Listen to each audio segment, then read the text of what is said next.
안녕하세요. 쌀쌀하게 추운 날씨에 어묵 국물 한 잔 생각나는 밤입니다. 새해가 오면 다들 무엇이 제일 먼저 생각나시나요? 저는 가족의 품이 가장 먼저 생각이 난답니다. 지금은 60대 중반을 넘겨 후반을 향해 달려가고 있는 산전수전 다 겪은 할머니지만 아직도 화가 날 일이 남아있다는 사실이 참 믿기가 어렵네요. 이제는 웬만한 감정에 오르락내리락 하지 않는 초월적 상태라고 생각했는데 몇 해 전 저와 남편에게 아주 기가 막힌 일이 있었습니다. 제 입으로 말하기 창피하고 얼굴에 침 뱉는 것 같아서 친구들에게는 말도 못한 일이네요. 어디서든지 제 사연이 퍼져서 이 일을 당사자들이 부끄러워하고 진심으로 반성하길 바라보면서 한자 한자 억눌린 글을 써보겠습니다. 저에게는 남들처럼 아들 하나 딸 하나 그리고 제 배 아파 낳은 딸은 아니지만 누구보다 소중한 막내딸이 하나 더 있습니다. 말씀드렸다시피 제 배로 낳지 않은 딸은 바로 저의 시조카인데요. 평생을 제가 키웠습니다. 우리 남편에게는 나이 차가 얼마 나지 않는 남동생이 하나 있었습니다. 저희가 결혼하고 다음 해에 바로 시동생이 결혼식을 올렸으나 저희가 애를 둘 낳고 초등학생이 될 때까지 키우는 동안 시동생네는 아이가 생기지 않아 힘들어 했었습니다.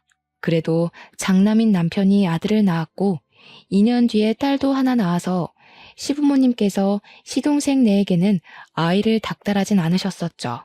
점차 커가는 우리 아이들을 보면서 동서는 각고의 노력을 했습니다. 저에게 울면서 형님, 저도 아이를 낳고 싶어요. 했던 적도 있었네요. 다시 생각해도 참 가슴 아픕니다. 시동생 부부는 결혼한 지 7년 만에 겨우겨우 임신에 성공했고 혹시라도 애가 잘못될까 가슴 졸이며 10개월을 품었습니다. 그리고 아이를 낳은 지 겨우 100일이 지났을 무렵 음주운전 차량과 사고가 크게 나는 바람에 시동생과 동서는 그만 세상을 떠나고 말았습니다. 저와 남편이 얼마나 장례식장에서 울었는지 모르겠어요. 허망하게 아기만 남겨두고 떠나는 그들이 눈이나 제대로 감았을까 싶었습니다. 하나뿐인 조카이기도 하고 시댁에서는 막둥이 아기를 고아원에 차마 맡길 수 없었던 터라 저에게 눈물로 읍소했습니다. 친자식과 다를 거 알지만 부탁할 사람이 저밖에 없다며 제가 품어주기를 바라셨습니다. 시부모님은 이미 노쇠하신 몸이었고 아이 키운 지도 오래됐다며 저에게 염치불구하고 부탁한다고 하셨어요.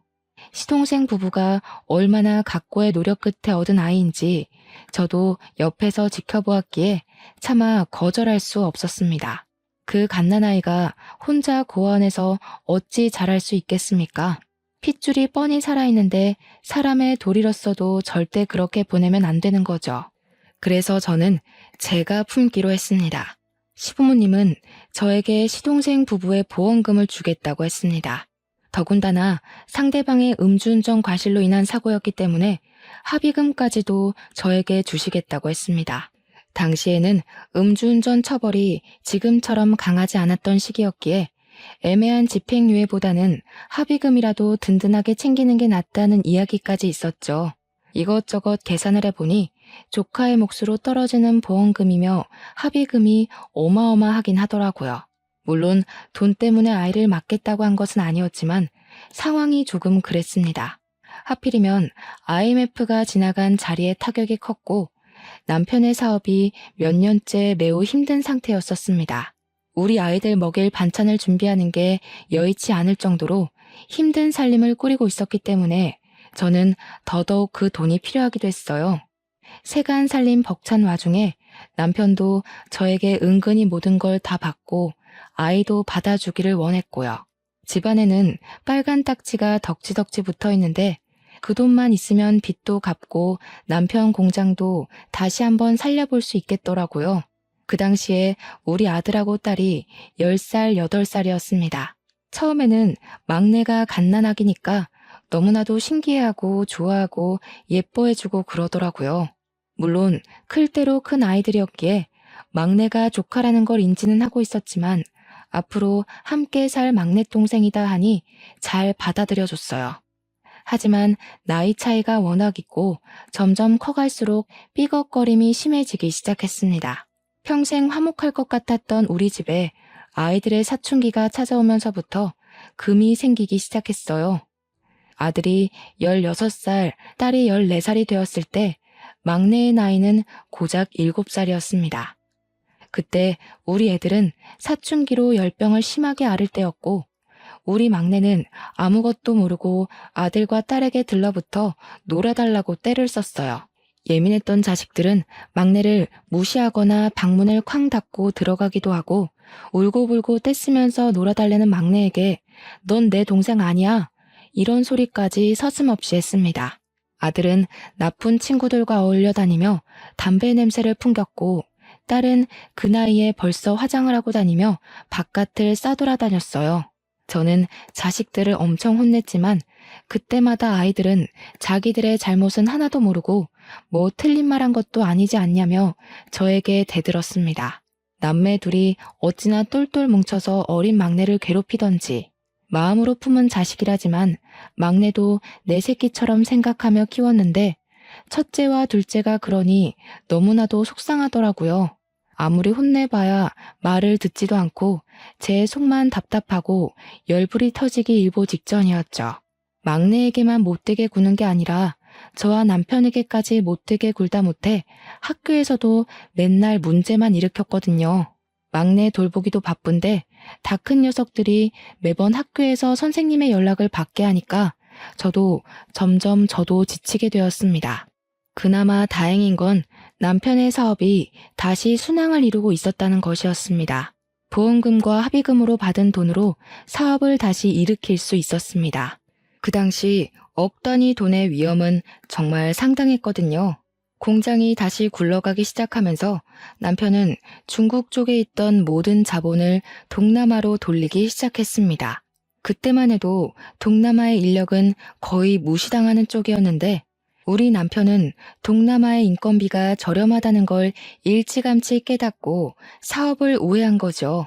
몇 년 뒤 중국 공장의 자본금이 올라가면서 인건비도 오르고 중국 정부에서 외국 그룹이 본인들의 공장을 점령한 걸 막은 적이 있었습니다.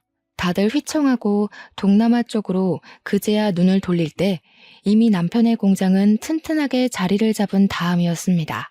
그러다 보니 대기업 하청도 받게 되고 점점 부가 쌓여가기 시작했어요. 저희는 제일 먼저 이사를 했습니다. 아이들이 크기도 했고 둘째 딸과 막내가 같은 방을 쓰는 게 불편해 보였거든요. 각자에게 방을 줄 수 있는 큰 평수의 방이 필요하다고 생각해서 남편과 상의 끝에 꽤 학군이 좋은 동네로 큰 평수의 집을 찾아 이사를 하게 되었습니다. 남편과 저는 그런 부를 쌓을 수 있었던 것이 모두 막내의 덕분이라고 생각하면서 살았습니다. 우리 자식으로 호적까지 전부 정리를 해둔 상태였고 우리가 키운 거나 마찬가지였지만 그래도 친부모의 존재는 또 다른 거잖아요. 언젠가 때가 되면 우리 자식이 아니라는 말을 상처받지 않게 잘 돌려서 이야기를 해줄 생각이었어요. 원한다면 막내딸이 아니라 조카라고 불러주겠다고 마음까지 먹었죠. 그게 막내가 진심으로 친부모를 인지할 나이가 되면 다 그렇게 해줘야 하는 게 진리라고 생각을 했습니다. 늘 막내에게 감사한 마음이 있었고 오로지 막내를 위한 저희의 진심이었던 거죠. 그런데 우리 아들, 딸들은 어찌나 철이 없던지 자꾸 막내한테 넌 우리 가족이 아니라고 더부살이라고 이야기를 하더라고요. 고작 8살밖에 안 된 아이가 뭘 알겠습니까? 더부살이가 뭐냐고 저한테 물어보는데 저는 머리가 멍해지는 느낌이었어요. 그런 소리는 어디서 들었니? 하니까 언니랑 오빠가 말해줬대요. 자기는 더부살이라고 그랬다고. 그날 처음으로 저는 다 큰 자식들에게 매를 들었습니다. 어디 그런 소리를 막내에게 할 수 있냐고. 지금 우리가 이렇게 먹고 사는 게 다 막내 덕분인 걸 몰라서 하는 소리냐고. 가족으로 품고 이미 너희의 동생으로 호적까지 다 정리되어 있는데 어떻게 그런 철없는 소리를 할 수 있냐고 엄청나게 혼을 냈습니다. 막내가 다 커서 인지하고 상처받지 않을 나이가 되면 다 말해주려고 했는데 이런 식으로 초를 치기 있냐면서 제가 가슴을 퍽퍽 치며 이야기했어요. 막내에게 상처 주는 말을 뱉으면 너네도 쫓아내버릴 거라고, 그런 말은 입에도 담지 말라고 했죠. 자식들은 그럼에도 불구하고 제 말을 이해하지 못한 건지 못하는 척하는 건지 친동생이 아닌 거는 사실이지 않냐고 대들더군요. 무려 고등학생, 중학생이나 된 것들이 고작 초등학교 1학년 아기한테 그런 소리를 뱉다니. 철이 없어도 너무 없는 것 아니겠습니까? 제발 입 다물고 중간만 해라. 더 많은 걸 바라지도 않는다고 했죠. 그렇게 어영부영 시간이 흐르고 흘러 첫째 아들은 대학 입시에 2번이나 실패를 하고 삼수는 못하겠다면서 21살이 되자마자 군대에 가버렸습니다. 19살이던 딸은 학교를 하도 안 나가는 바람에 진도도 못 쫓아가겠고 공부하는 인연이 없는 것 같다며 다른 걸 찾아보고 싶다고 했어요. 저는 딸의 미래를 위해 응원을 해주려고 했는데 이 계집애가 글쎄 다짜고짜 학교에 자퇴서를 내고 온 겁니다. 제 도장이랑 남편 도장까지 훔쳐서 자퇴서를 제출하고는 미용을 하고 싶다며 미용실에 취직을 했어요. 미용실도 미용실 나름이지 고등학교 중퇴자를 데려다가 제대로 월급이나 주겠습니까? 최저시급이라는 것도 없이 한 달에 돈 몇 푼 만지면서 하루 종일 샴푸하고 머리카락 쓸고 담고 있더라고요. 미용도 제대로 배울 마음이 없는 것 같았습니다. 하는 꼬락서니를 보면 알 수 있잖아요. 애가 정말 열정이 있어서 하는 건지 아니면 임시 방편으로 그냥 취직을 한 건지. 제가 미용 학원을 보내주겠다 했더니 배우는 걸 꼭 해야겠냐면서 설렁설렁 미용실로 출근을 하더라고요. 월급 받으면 그 돈으로 술 처먹고 클럽 가고 하면서 돈 다 날리고요.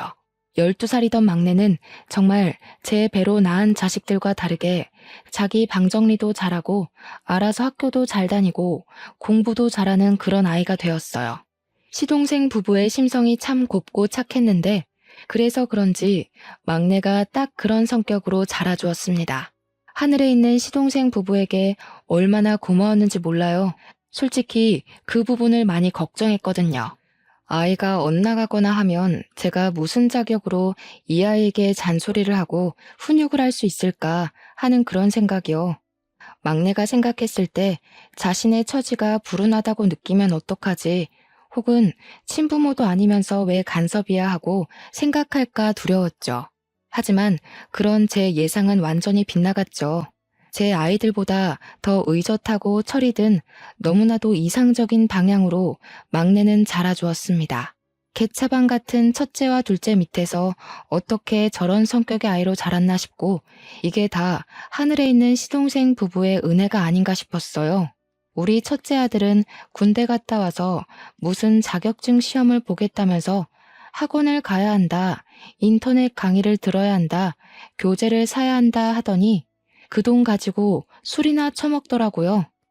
허구한 날 술에 절어서 들어와서는 다음날 속 뒤집어졌다고 남편도 안 찾는 콩나물국을 찾고 앉아있고 하루는 학원비가 모자라대서 돈을 주니 그걸로 게임 머니를 샀더라고요.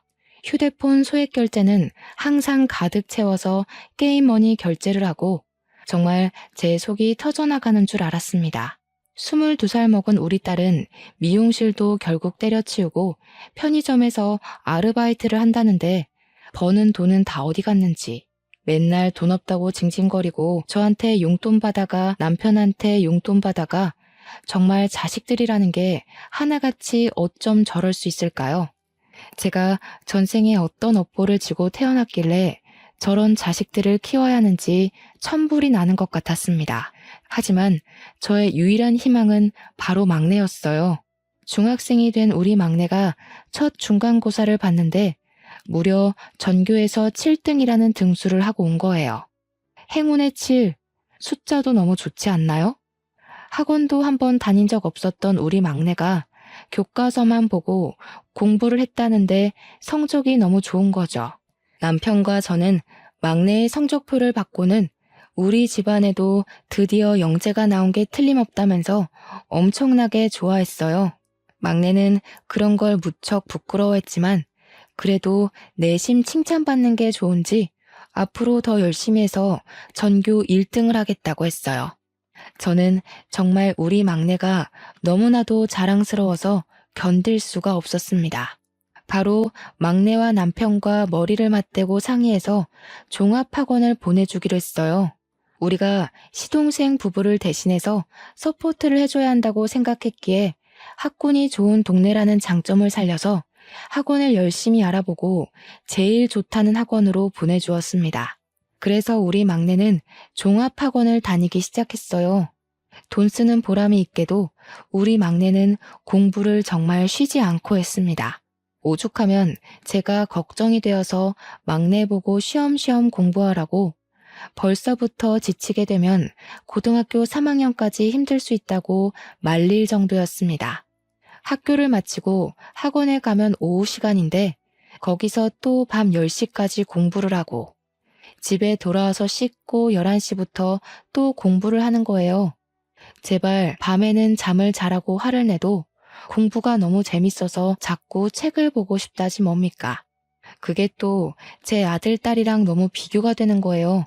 고작 중학생인 막내는 저렇게 본인 미래를 위해 열심히 하는데 성인이 된 아들, 딸은 게임에 술에 빠져서 정신 못 차리고 있었으니까요. 자격증을 따겠다고 매달 학원비, 교재비 달라던 아들은 누구보다 술을 잘 먹게 됐다면서 동네에서 자기를 술로 이길 사람 없다고 자랑이랍시고 이야기하고, 딸은 편의점 알바도 3개월 만에 잘려서 클럽 간다고 화장이나 떡칠하고 있고, 제가 참 자식 농사를 잘못 지었다는 생각밖에 들지 않더라고요. 그 와중에도 웃긴 게 뭔지 아십니까? 제가 우리 막내 하면서 최대한 서포트 해주려고 애쓰고 끼고 돌았거든요. 우리 남편도 막내 일이라면 그게 뭐가 됐든 발벗고 나서서 도와주고 싶어 했고요. 그걸 보고 14살짜리 애를 상대로 20대인 아들, 딸들이 질투를 하고 앉아있는 겁니다. 애가 공부를 늦게까지 하다가 밤 10시가 다 되어 집에 돌아왔는데 아들이랑 딸이 둘 다 술을 처먹고 와서는 집에서 고성방가를 지르고 떠들고 난리도 아닌 거예요. 제가 보다 너무 한심하고 짜증이 나서 우리 막내 공부해야 되니까 조용히 하라고 했어요. 그 시간에 돌아와서 간단하게 간식 먹고 새벽까지 공부를 하는 걸 잘 알고 있었으니까요. 그랬더니 자식놈들이라는 게 짜증 좀 냈다고 둘 다 눈에 불을 켜고 엄마 하고 냅다 소리를 지르는 게 아니겠어요? 할 말 있으면 해봐라. 너네 공부할 때도 공부도 못하면서 신경질 부릴 때 누가 건드린 적 있냐고 조용히 하라 했죠. 그러니까 아들이 엄마, 진짜 자식들이 누군데 너무한다 이러는 게 아니겠어요? 우리 막내도 엄마 하고 부르는 소리에 놀라서 나오고 남편도 방문 열고 쳐다보고 있었는데 아들이랑 딸이 술에 취해서 할 말 못할 말 구별 못하고 막 뱉는 겁니다. 우리가 친자식이지 누가 보면 막내가 친자식인 줄 알겠어. 주워온 게 누군데 우리한테 그래? 이러면서 막내는 우리 가족이라고 하긴 애매하지 하면서 둘이 난리가 난 거예요. 제가 너무 당황해서 조용히 하라고 소리를 막 질렀죠. 그랬더니 아들이 피식피식 웃으면서 놀래서 눈 동그래진 막내한테 맞잖아. 아무리 싸고 돌아도 엄마 배로 낳은 자식 아니잖아. 이러는 거죠. 막내한테 대놓고 딸은 우리 엄마 아빠한테 평생 감사하고 살라고 고아원 갈 뻔한 거 걷어준 거야. 알아서 잘하라고 하는 거예요. 저는 정말 하늘이 무너지는 기분이었습니다. 우리 막내가 먼저 물어보거나 혹은 막내가 모든 걸 다 이해할 수 있는 시기가 되면 이야기해 주려고 했던 건데 이제 막 사춘기가 올 아이한테 그런 소리를 하니까 제 가슴이 다 쓰라린 기분이었어요. 근데 그때 가만히 듣고 있던 남편이 고개 숙이고 아무 말 못하고 옴짝달짝 못하는 막내가 가슴 아팠는지 애들에게 큰 소리를 냈습니다. 너네 지금 뭐더라는 거야? 하면서 남편이 일부러 쿵쾅거리면서 나오니까 그래도 지 아비는 무서워하는 애들이 우물쭈물 하더라고요. 다 큰 자식들이 저렇게 생각이 없어서 되겠어? 너네가 아주 등 따뜻하고 배부르고 부족함 없이 사니까 그딴 소리를 하지. 너네 아주 꼴도 보기 싫다. 당장 나가서 너희들끼리 살아봐. 남편이 강경하게 나오니까 애들도 꿀먹은 벙어리 되고 막내만 어쩔 줄 몰라 하는데 제가 막내 옆으로 가서 손을 꼭 잡아주었어요. 제가 막내 편을 들듯이 행동하니까 딸이 또 선을 넘더라고요. 어떻게 친자식을 내쫓을 생각을 할 수 있냐면서 저랑 남편이 늙으면 누가 돌볼 것 같냐고 검은 머리 짐승은 키우는 거 아니라잖아 하면서 이야기하는데 도대체 편의점 알바 3개월도 못 채우고 잘린 주제에 누가 누구를 돌본다는 말입니까? 제가 진짜 어이가 없어서 헛웃음을 픽 하고 흘렸어요. 제 딸이지만 정말 말도 얄밉게 하고 우리 막내 가슴을 후벼 파지 못해서 안달난 사람처럼 굴더라고요. 그러더니 아들이 그러더라고요. 막내를 가리키면서 어차피 막내는 친자식 아니라서 유산 상속도 못 받는 거 아니냐고요. 상속도 못 받을 건데 제가 잘 된다고 저랑 남편을 책임지고 살겠냐고 친자식부터 챙기라고 그 말하는데 남편 얼굴이 정말 새빨갛게 달아올랐어요. 화가 머리 끝까지 났다는 표식이었습니다. 그래, 너네 이제 성인이니까 너네도 스스로 벌어서 스스로 살아라. 언제까지 우리가 너네 책임지고 데리고 살 수는 없지 않겠냐. 우리 집이 지금까지 먹고 살 수 있었던 기반이 되어준 것도 다 막내 덕분이다. 내가 할머니한테 다 들었어. 돈 때문에 막내 맡은 거라며. 제가 막내가 오해할까 싶어서 바로 아니라고 정정을 했어요. 돈 때문에 막내를 맡는다는 게 말이 되냐? 애 하나 키우는 게 고작 돈이면 다 되는 줄 아냐고. 얘가 얼마나 귀한 딸인 줄 아냐고 했어요. 그러니 딸이 자기는 귀한 딸이 아니라서 아무것도 안 해주냐고 하는데 도대체 제가 뭘 안 해줬다는 건지 어이가 없더라고요. 그래서 딸한테 그랬죠. 너 하고 싶다는 거 한 번도 안 시켜준 거 없다. 미용실에서 일할 때도 미용학원 다니라고 몇 번을 이야기하지 않았냐고. 그랬더니 미용은 자기가 하고 싶었던 게 아니래요. 저는 막내를 끌어안고 이야기했습니다. 시동생 부부가 얼마나 귀하게 얻은 딸인데 우리가 내칠 수 있냐고. 우리 핏줄인데 고아원에 버리는 게 말이 되냐고. 그 말을 하는데 제 눈에 정말 눈물이 차오르더라고요. 물론 막내 덕분에 시동생의 보험금 덕에 우리 집 공장이 일어선 건 부정하지 않겠다고 하지만 보이는 게 전부가 아니라고 했습니다. 막내는 모든 걸 한꺼번에 알게 된 충격에 울고 있었어요. 닭똥 같은 눈물이 뚝뚝 떨어지는데 정말 제 가슴이 찢겨나가는 기분이었습니다. 그걸 보는 남편도 똑같은 마음이었는지 자식들에게 정말 엄청나게 화를 냈습니다. 도대체 너희들이 여태 살면서 뭐 하나 똑바로 해본 게 있냐면서 아무것도 해낸 게 없는 주제에 뚫린 입이라고 짓거리면 단줄하냐고. 제가 하고 싶은 이야기들을 쏙쏙 골라서 하고 있더라고요. 그러더니 남편이 큰 결심을 내리고야 말았습니다. 너네 당장 짐 싸서 나갈 준비하라면서 고시원에서 살든 달방을 얻든 너네 힘으로 알아서 살아보라고 했어요. 그 나이 먹도록 대학도 못 가 공부를 하는 것도 아니야. 취업도 안 해. 언제까지 그렇게 할 줄 아는 거 없이 살 거냐고 바보 천치라고 했죠. 그러니 큰아들이 자기는 공장 물려받으면 되지 않냐고 하고 딸은 엄마 아빠가 유산 남겨줄 건데 뭐가 문제냐요. 저와 남편은 정말 머리를 얻어맞은 듯한 충격이 들었습니다. 아무리 화려한 학창 시절을 보냈다고 해도 저렇게 당당하게 유산 타령을 할 거라고는 생각도 못했어요. 아직 50대 초반인 부모한테 유산을 운운하다니요. 저희한테 돈을 맡겨놓은 것도 아니고 뭐 하나 자리를 잡은 것도 아니면서요.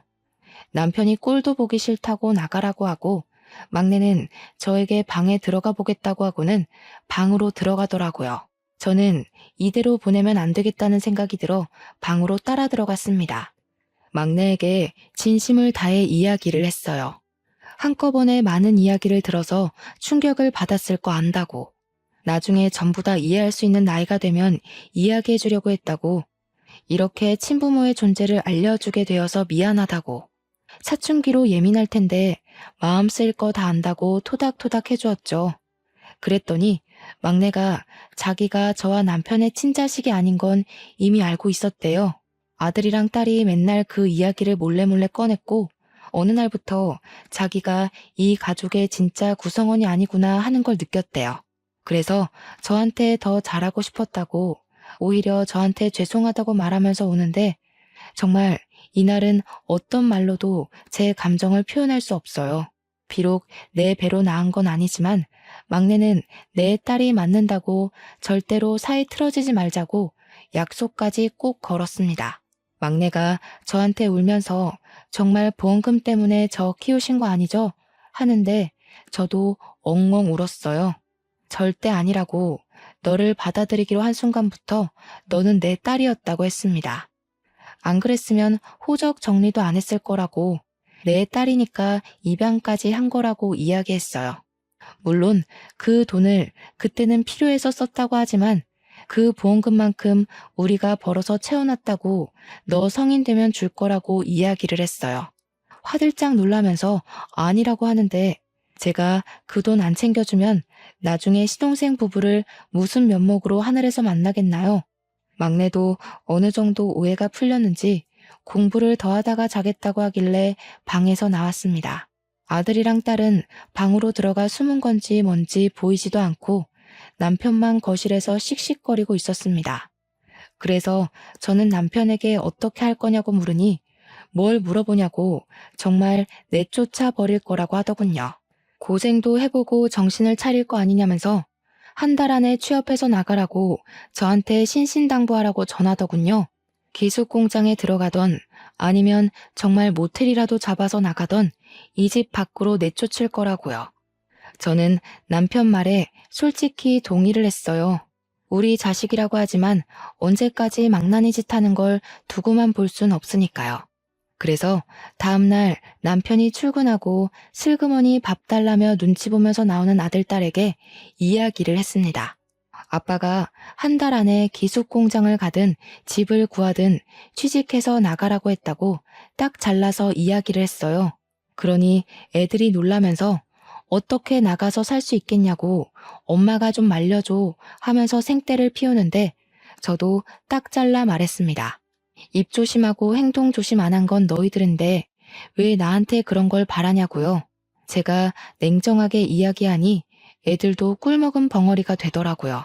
나가서 고생하면서 살아보라고 한 달 안에 취직하는 게 너희한텐 좋을 거라고 하고 밥도 그냥 김치랑 동치미만 줬어요. 반찬 투정도 못하고 우물쭈물하면서 대답도 제대로 못하더라고요. 그렇게 살얼음판 같은 2주가 지나고 딸은 무슨 빵 공장에 취직을 했다고 하고 아들은 콜센터에 취직했다고 하더라고요. 둘 다 죽겠다 죽겠다 하면서 은근슬쩍 눈치 보고 넘어가길 바라는 것 같았지만 남편은 칼같이 굴었습니다. 이제 너네도 부모의 그늘에서 벗어나서 살아보라고 하면서 월세 얻을 보증금 정도는 보내주겠다고 했어요. 정말 딱 500만 원씩 보내주고는 나가서 집부터 알아보라고 했습니다. 아들이랑 딸은 울며 겨자 먹기로 나가서 발품 팔아 원룸을 알아보더라고요. 저희 남편이 한다면 또 하는 사람이거든요. 그러니 사업가로서도 성공할 수 있었던 거고요. 물론 아들하고 딸한테만 돈을 주는 것도 형평성에 어긋난다고 생각했는지 막내한테도 용돈으로 쓰던지 알아서 하라며 500만 원을 보내주었어요. 막내는 이렇게 큰 돈은 필요 없다고 했지만 나중에 대학 가서 자취하거나 등록금 내는데 보태던가 요긴하게 쓰라고 주었습니다. 아들이랑 딸이 이사하는 날에도 남편은 코빼기도 비치지 않았어요. 저도 일부러 이사 갈 집에 가보지도 않았고요. 이삿날까지 정말 나가야 되냐며 징징거리던 애들은 제가 빨리 짐 빼라고 하니까 결국 이사를 갔습니다. 그렇게 막내랑 남편 저까지 셋이 사는 집은 조용하고 평화로웠어요. 딱 3개월 지나고 집에 경찰이 찾아오기 전까지는 말이죠. 무슨 일로 찾아오신 거냐고 물어보니까 우리 첫째 아들 이름을 대더라고요. 우리 아들인데요. 하니까 글쎄 아들이 사기를 쳤는데 집 주소가 여기로 되어 있어서 찾아왔대요. 전입신고도 안 하고 살고 있었나 봐요. 저는 사기라는 말에 놀라서 무슨 일이냐고 물어보니까 우리 아들이 소액 사기를 쳤다는 겁니다. 중고나라 같은 데에 가짜 물건을 올려 파는 그런 걸 했다는 게 아니겠어요. 이게 한두 건도 아니고 무려 17건이나 걸려서 사기죄로 재판까지 가야 하는데 아들이 어디 있는지를 알 수가 없어서 숲에 내려지기 일보 직전이래요.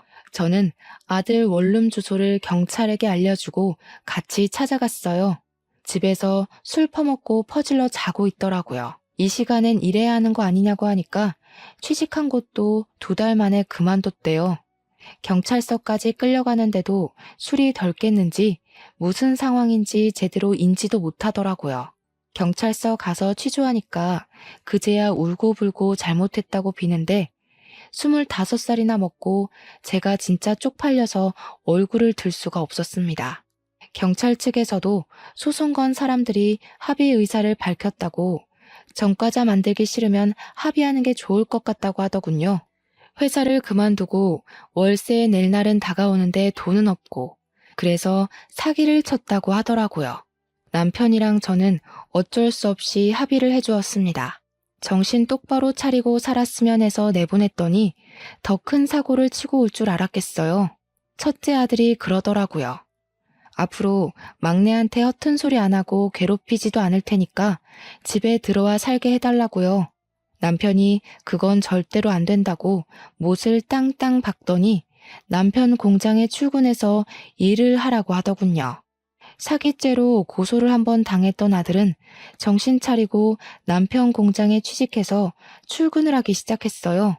속절없이 시간이 더 흐르고 우리 막내가 16살이 되었는데 학원을 다닌 뒤로 성적이 더 많이 올랐어요. 전교 1, 2등을 하는 막내의 진로 상담을 위해 학부모 상담에 가게 되었는데 특목고에 보내는 게 어떻겠냐고 하시더라고요. 과학고등학교를 생각하고 있었다는 막내의 말에 저희 부부는 전적으로 지원을 해주기로 했습니다. 성적 관리도 잘 된 편이고 경시대회 수상 이력도 있어서 지원해도 좋을 것 같다는 말에 냉큼 결정을 했어요. 막내의 성적이 좋다고 하니까 남편이랑 저랑은 신나서 동네방네 자랑을 하고 다녔죠. 그런데 또 한 번 사건이 일어나게 되었습니다. 바로 빵 공장에 다니고 있던 딸에게 연락이 왔는데 할 말이 있다면서 집으로 찾아오고 싶다고 하더라고요. 무슨 일 때문에 그런가 했더니 글쎄 딸이 웬 남자랑 같이 집에 들어서는 게 아니겠어요? 딸이 온다고 해서 아들도 부르고 막내도 오래간만에 학원 쉬고 집에서 기다렸는데 딸이 배가 불러서 나타난 거죠. 딸이 당당하게 결혼하겠다고 애아빠라면서 남자를 소개해 주는데 누가 봐도 정말 사기꾼처럼 생긴 놈이었어요. 얼굴에 버터 바른 것처럼 생겨서 왜 이 사람 저 사람 다 꼬드기게 생긴 그런 사람 말이에요. 남편이랑 저는 너무 당황해서 아무 말도 못하고 딸아이 배만 바라보고 있었습니다. 오죽하면 아들이 딸한테 머리에 총 맞은 거 아니냐고 막말을 하는데도 아무 소리 못하고 있었어요. 이미 임신 6개월이라고 배를 쓰다듬는데 우리 딸 고작 25살이었단 말이죠. 혼인신고도 이미 했고 혼수만하게 돈을 보태달라고 찾아온 거였더라고요. 알고 보니 빵 같은 공장에 다니고 있었던 남자였고 살림 차린 지도 1년이 넘었다고 했어요. 공장에 들어가서 얼마 안 되어 사귀게 되었고 바로 동거를 시작했다면서 남자 쪽에 인사는 드렸냐고 하니까 고하래요. 시부모도 없으니 얼마나 좋냐면서 철없이 구는데 목덜미 잡을 뻔했습니다. 결혼식도 안 할 거라면서 1억만 보태주면 살림이 좋아질 것 같다고 애도 태어날 거니까 돈 좀 달래요. 결국 남편이 딸에게 1억을 해주겠다고 했죠. 그랬더니 이번에는 아들이 거품을 물고 달려드는 게 아니겠어요? 왜 딸만 1억을 해주냐고 자기도 1억 해달라고요. 남편이 딱 잘라서 너 결혼할 때 1억 해줄 테니까 입 다물으라고 했어요. 그러니 자기도 여자친구 있다면서 결혼하겠다는데 진짜 주둥이를 확 찢어버리고 싶었네요. 시간이 더 지나고 딸은 출산을 했고 막내의 입시 준비는 점점 끝을 향해 달려가고 있었습니다. 당연하게도 우리 막내는 과학고등학교에 당당하게 합격을 했어요. 집 근처에 있는 학교라서 기숙사에 들어갈 필요도 없었고 정말 너무 행복했습니다. 저는 딸의 몸조리를 도와주면서 지냈고 시간이 흘러 막내는 3년간 좋은 성적을 유지해 국내에 있는 제일 좋은 대학에 떡하니 수시 합격을 했어요. 우리 막내가 대학생이 되었을 때 아들도 결혼을 했고 약속했던 대로 1억을 지원해 주었습니다. 그렇게 별탈 없이 몇 년이 더 흐르고 아들도 애를 하나 낳았고 딸은 이후에 하나 더 낳아서 둘을 키우며 살고 있었습니다. 막내는 대학 졸업반이 되었고요. 그때 저희 시모가 노화로 돌아가시게 되었어요. 병도 없이 무탈하게 눈을 감으셔서 남편과 저는 호상이라고 생각했죠. 당연히 자식들 모두 빈소를 지키고 있었는데 둘째 날 저녁에 막내가 저한테 슬쩍 오더니 할 말이 있다는 겁니다. 뭐냐고 물어보니 아들이랑 딸이 부조금 넣는 함에 손을 넣어서 돈 봉투를 빼는 걸 봤대요. 에이, 설마 하면서도 제 자식들이 그동안 해온 게 있으니까 제가 차마 믿지를 못하겠더라고요. 그래서 그날 밤에 남편이랑 같이 돈 봉투랑 방명록을 확인하기 시작했어요. 정말 말도 안 되게도 돈이 비더라고요. 한두 푼도 아니고 꽤 많은 봉투가 사라진 겁니다. 아들, 딸 불러다가 추궁했더니 막내가 진짜 도움이 안 된다면서 그걸 그 사이에 가서 일렀냐고 성질을 팍 부리는데 기가 막혔습니다. 아들이 당당하게 우리가 돈이 좀 없어서 썼어요. 어차피 할머니 죽은 마당에 이거 다 우리 거잖아 하는데 남편이 아들 뺨을 짝소리 나게 때렸습니다. 네가 사람이냐면서 소리를 치는데 아들은 자기가 맞은 것만 억울해하고 뭐가 잘못된 건지를 모르더라고요. 꼴도 보기 싫으니까 꺼지라고 하니까 아들이랑 딸이랑 주섬주섬 짐 챙겨서 나가더라고요. 결국 막내만 저희 부부와 같이 시모에 가시는 길 끝까지 함께 지켜보았습니다.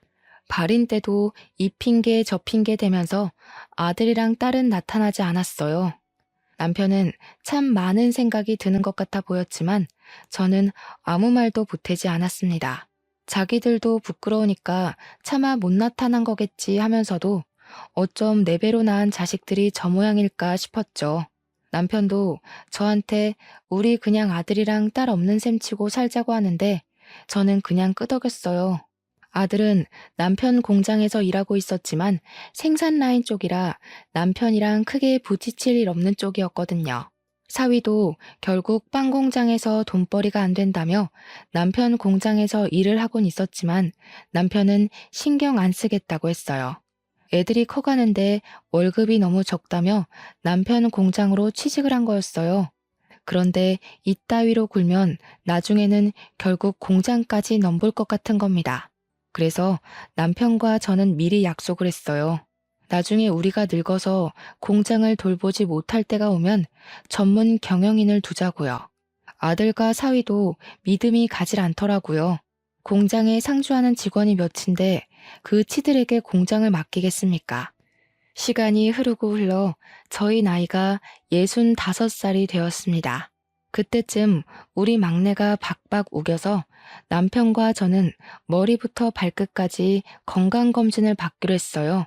나이가 들면 어딘가 고장나기 마련이라고 더 늦어서 하면 큰 병으로 갈 수 있으니 지금 빨리 하자고 난리를 쳐서 검사를 받았는데 글쎄 우리 남편 머리에 혹이 하나 있다고 하는 겁니다. 머리뼈 가운데에 있는데 위치가 좋지 않아서 조직 검사를 해보는 게 좋겠다고 했어요. 우리 부부는 너무 놀라서 말이 나오지가 않았죠. 뇌암일 수도 있다고 하는데 누가 겁을 먹지 않을 수 있겠습니까? 그래서 일단 조직 검사 결과가 나와봐야 알 수 있지만 수술 방법도 알아보고 했어요. 위치도 크기도 별로 좋진 않지만 악성이 아닐 경우에는 약만 먹어도 크기가 줄어들 거라고 했습니다. 막내가 결과가 어떠냐고 물어보길래 아들, 딸, 며느리, 사위, 손주들까지 싹 불러서 밥이나 함께 하자고 오늘 뗐습니다. 북적북적하게 모인 자리에서 넌지시 이야기를 꺼냈어요. 결과가 정확하게 나오지 않았다는 말은 생략하고 머리에 암 같은 게 보인단다 하고 오늘 뗐더니 아들이 놀래더군요. 근데 하는 말이 가관이었습니다. 그러면 공장은 이제 내가 물려받는 건가? 저와 남편은 아들을 바라보고 아무 말도 못하고 있었죠. 뇌암일 수도 있다는 부모 앞에서 공장 타령을 할 때입니까? 그런데 진짜 기가 막힌 일은 딸과 아들이 싸우기 시작하면서부터였습니다. 공장을 왜 오빠가 물려받아? 오빠는 생산 라인 쪽이고 우리 남편이 사무직인데 당연히 더 똑똑한 일을 하는 우리 남편이 물려받아야 공장이 돌아가지 않겠어? 저는 이게 다 무슨 소린가 싶어서 아들이랑 딸한테 제대로 이야기를 해주려고 했는데 남편이 제 손을 딱 잡고 말리더군요. 무슨 말을 하는지 일단 드러나 보자고 하는데 진짜 황당했습니다. 형님, 형님보다야 제가 운영은 더 잘하지 않겠습니까? 제가 사업 수완도 좋고요. 어머? 우리 남편이 장남인데 당연히 남편이 받아야죠. 어디 위아래도 없이 따지고 들어? 딸은 출가 외인인 거 몰라? 당연히 내가 맡아서 해야지. 아버지, 제가 공장 받으면 아버지 병원비 정도는 제가 책임질게요. 그래, 그럼 오빠가 공장 받는다고 치고 나는 뭐 줄 건데? 우리 이러지 말고 이참에 유산 정리부터 똑바로 하는 게 어때요? 막내 너는 우리 집 핏줄 아니니까 탐낼 생각하지 말고. 그래, 맞지. 친자식도 아닌데 숟가락 얹을 건 아니지?